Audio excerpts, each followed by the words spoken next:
नमस्कार दर्शक बंधु, तू मो आखिर तारा सीरियल देखिबाकू पाइबे। तरुण बेड रे सुई सपना देखुथांती।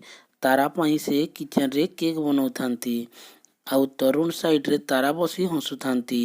तारा तरुण रो पाखकू जाई कहंती, पार्टनर तम आजी जाए मो पाई केबे भी भल केक टे तैयारी करि पारिलो नाही।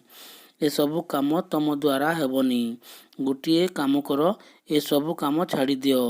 ଲାଗୁଛି ତମେ ମୋତେ ଆରୁ ଇମ୍ପ୍ରେସ୍ କରିପାରିବନି।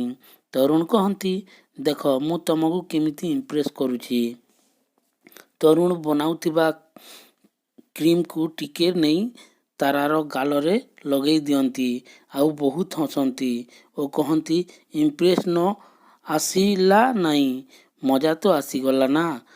ତାରା କହନ୍ତି, ତରୁଣ ମୋ ଗାଲରେ କ୍ରିମ୍ ଲଗେଇଲ, ରୁହ ଏବେ ମୁଁ ତମକୁ ଦେଉଛି। ତାରା ଆଉ ଗୋଟିଏ ପ୍ଲେଟ୍ରେ କେକ୍ କ୍ରିମ୍ ଆଣି ତରୁଣର ମୁହଁରେ ଛାପି ଦିଅନ୍ତି। ତରୁଣ କହନ୍ତି, ମୁଁ ତମ ପାଇଁ କେକ୍ ବନଉଥିଲି, ହେଲେ ତମେ ସବୁ ନଷ୍ଟ କରିଦେଲ। ତାରା କହନ୍ତି, ହେଲେ ତରୁଣ, ମୋର ତ ହ୍ୟାପି ବର୍ଥଡେ ହେଇଗଲା। ତାପରେ ତାରା ତରୁଣର ଗାଲ ପାଖକୁ ନିଜ ଗାଲ ନେଇ ଘଷି ଦିଅନ୍ତି ଓ କହନ୍ତି, ତରୁଣ, କେକ୍ରେ ବୋଧେ ମିଠା କମ୍ ଅଛି। ତାପରେ ଚିନି ଟିକେ ଆଣି ତରୁଣର ଗାଲରେ ଘଷି ଦିଅନ୍ତି ଓ କହନ୍ତି, ଏବେ ହେଲା ପରଫେକ୍ଟ କେକ୍। ତରୁଣ କହନ୍ତି, ରୁହ ତମେ, ମୁଁ ତମକୁ ଜମାରୁ ବି ଛାଡ଼ିବି ନାହିଁ। ତାରା ସେଠାରୁ